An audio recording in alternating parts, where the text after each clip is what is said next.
पूरी दुनिया में सोशल मीडिया पर ही ब्रेक लग गया था।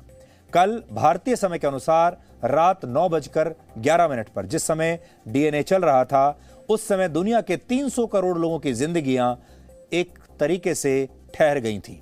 जब फेसबुक, इंस्टाग्राम और व्हाट्सएप ने अचानक काम करना बंद कर दिया, लोग अपना फोन चेक करने लगे।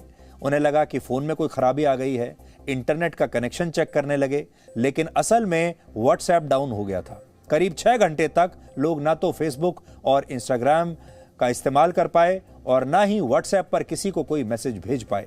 भारत में फेसबुक के 34 करोड़, इंस्टाग्राम के 17 करोड़ और व्हाट्सएप के 40 करोड़ यूजर्स हैं और कल रात को ये सभी यूजर्स घबराहट और बेचैनी का शिकार हो गए थे। हालांकि कुछ देर के बाद लोगों ने इस सच को स्वीकार कर लिया और सुबह तक ये बेचैनी और घबराहट कुछ हद तक कम हो गई। लेकिन लोगों को बहुत दिनों के बाद ये पता चला होगा कि फेसबुक के बिना भी एक जीवन है, इंस्टाग्राम और व्हाट्सएप के बाहर भी एक जीवन है, जिस जीवन को उन्होंने जीना छोड़ दिया है। इस समस्या की जड़ में थी फेसबुक के बॉर्डर गेटवे प्रोटोकॉल में आई एक तकनीकी खराबी। अब क्योंकि फेसबुक ही इंस्टाग्राम और व्हाट्सएप की मालिक कंपनी है, आपको यह समझना होगा कि व्हाट्सएप, इंस्टाग्राम और फेसबुक एक ही कंपनी के हैं, इसलिए ये तीनों एक साथ डाउन हुए। इसलिए इस तकनीकी खराबी के बाद इन तीनों सोशल मीडिया प्लेटफॉर्म्स ने एक साथ ही काम करना बंद कर दिया। बॉर्डर गेटवे प्रोटोकॉल यानी बीजीपी ही आपको इंटरनेट पर उस वेबसाइट या लिंक तक पहुंचाता है जहां आप पहुंचना चाहते हैं, ठीक वैसे ही जैसे आप अपने मोबाइल फोन पर मैप और जीपीएस का इस्तेमाल करके एक जगह से दूसरी जगह तक पहुंचते हैं। आप इसकी तुलना एयर ट्रैफिक कंट्रोल से भी कर सकते हैं, जिसका काम होता है विमानों को सही मार्ग पर उड़ान भरने का निर्देश देना और उन्हें सही रास्ता बताना। आप कह सकते हैं कि कल रात जब बॉर्डर गेटवे प्रोटोकॉल ने काम करना बंद किया तो दुनिया भर में फेसबुक, इंस्टाग्राम और व्हाट्सएप का ट्रैफिक रास्ते से भटक गया और जब जैम की स्थिति पैदा हो गई तो फेसबुक के सर्वर्स ने नो एंट्री का बोर्ड लगा दिया। यानी दुनिया भर के लोग जब इन सोशल मीडिया प्लेटफॉर्म्स को एक्सेस करने की कोशिश कर रहे थे तो उन्हें एरर मैसेज दिखाई देने लगा।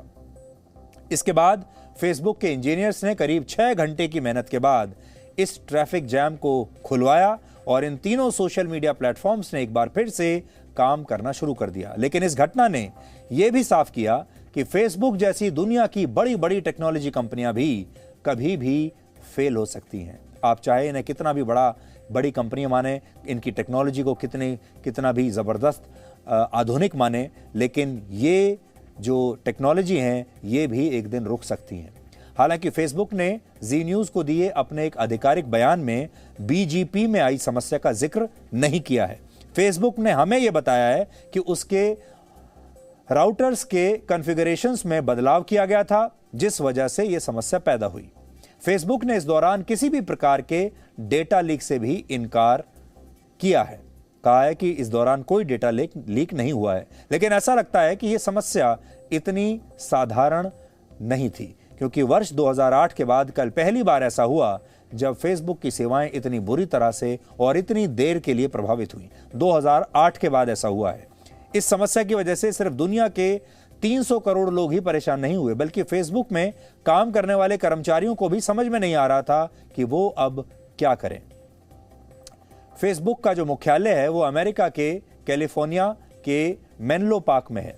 जब यह समस्या सामने आई तो वहां लगे बायोमेट्रिक्स डिवाइसेस ने भी काम करना बंद कर दिया और फेसबुक के बहुत सारे कर्मचारी अपने ऑफिस में भी प्रवेश नहीं कर पाए। इतना ही नहीं, फेसबुक के ऑफिस में इंटरनेट के माध्यम से होने वाला इंटरनल कम्युनिकेशन भी प्रभावित हुआ, यानी कर्मचारी फेसबुक के आंतरिक संचार माध्यम का भी प्रयोग नहीं कर पा रहे थे। और इसे दूर करने के लिए फेसबुक ने अपने इंजीनियर्स की एक टीम को कैलिफोर्निया में वहां भेजा जहां फेसबुक के सर्वर्स लगे हुए हैं और इन इंजीनियर्स ने मैनुअल तरीके से इन सर्वर्स को फिर रीसेट किया। कई लोग तो मजाक में ये भी कह रहे हैं कि फेसबुक को पहले ही अपने सिस्टम्स को रीस्टार्ट और रीसेट करके देख लेना चाहिए था, ठीक वैसे ही जैसे आमतौर पर दफ्तरों में जब कंप्यूटर्स में कोई समस्या आती है तो अक्सर आईटी डिपार्टमेंट के लोग कहते हैं कि कंप्यूटर को रीस्टार्ट करके देख लो। आप लोग भी कभी आपका स्मार्टफोन में कोई समस्या आती होगी या लैपटॉप में या किसी और डिवाइस में, तो जो सबसे पहला तरीका होता है उसे ठीक करने का वो ये होता है कि सबसे पहले अपने डिवाइस को बंद करके उसे रीस्टार्ट कर लीजिए। लेकिन कल जब 6 घंटे तक फेसबुक, इंस्टाग्राम और व्हाट्सएप ने काम करना बंद किया तो फेसबुक के शेयर गिरने शुरू हो गए और कंपनी को एक ही दिन में 3 लाख करोड़ रुपए का नुकसान हो गया। इस दौरान फेसबुक के मालिक मार्क जुकरबर्ग की संपत्ति भी 45,000 करोड़ रुपए कम हो गई। इसके अलावा इस दौरान फेसबुक को प्रति मिनट 1 करोड़ 20 लाख रुपए के विज्ञापनों का भी नुकसान हुआ। यानी कल सबसे ज्यादा नुकसान तो फेसबुक को ही हुआ है। बाजार मूल्य के हिसाब से फेसबुक दुनिया की 6ठी सबसे बड़ी कंपनी है और इसकी कुल कीमत 65 लाख करोड़ रुपए है, जो दुनिया के 173 देशों की जीडीपी से भी ज्यादा है। अगर फेसबुक एक देश होता तो वो जीडीपी के मामले में दुनिया में 16वें नंबर पर होता। टर्की, सऊदी अरब, स्वीडन और स्विट्जरलैंड जैसे देशों की अर्थव्यवस्था भी फेसबुक की कुल कीमत से कम है। यूजर्स की संख्या के मामले में फेसबुक दुनिया में पहले नंबर पर है, जिनकी संख्या 300 करोड़ से ज्यादा है। दूसरे नंबर पर यूट्यूब है, जिसका इस्तेमाल 220 करोड़ लोग करते हैं। लेकिन कल हुई घटना ने यह बता दिया कि फेसबुक जैसी कंपनियां उतनी ताकतवर नहीं हैं जितना इन आंकड़ों को देखकर आपको लगता है। हालांकि व्हाट्सएप के डाउन होने का फायदा कुछ दूसरी कंपनियों को जरूर मिल गया। उदाहरण के लिए सिग्नल नाम के मैसेजिंग ऐप की इस दौरान चांदी हो गई, क्योंकि उसे कल रात में ही लाखों नए यूजर्स मिल गए।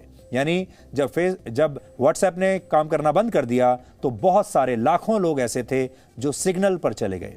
हालांकि यहां भी यूजर्स का ट्रैफिक इतना ज्यादा हो गया कि लोग ठीक से इस ऐप का इस्तेमाल भी नहीं कर पाए। इसी तरह टेलीग्राम को भी कल रात को लाखों नए यूजर्स मिले, लेकिन ट्रैफिक का दबाव ज्यादा होने की वजह से ये ऐप भी डाउन हो गया।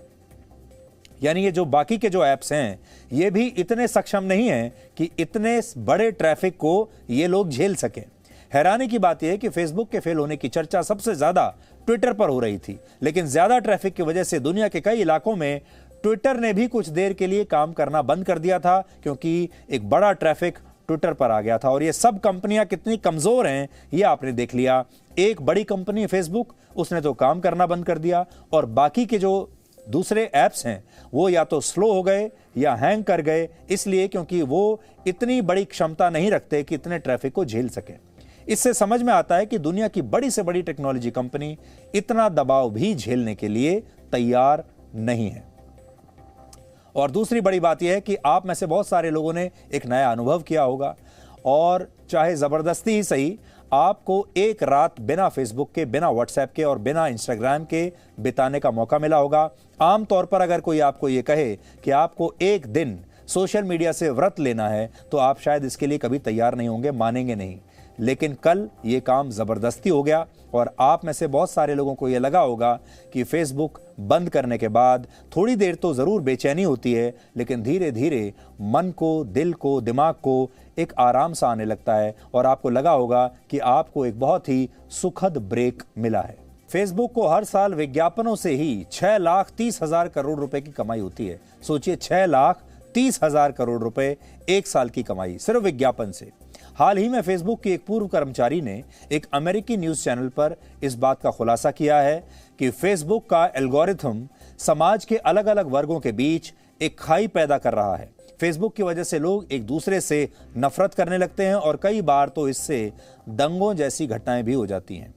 फेसबुक की इस पूर्व कर्मचारी के मुताबिक कंपनी को यह बात अच्छी तरह से पता भी है और फेसबुक के पास वो सिस्टम भी है जिसकी मदद से नफरत से भरे कंटेंट को फैलने से रोका जा सकता है।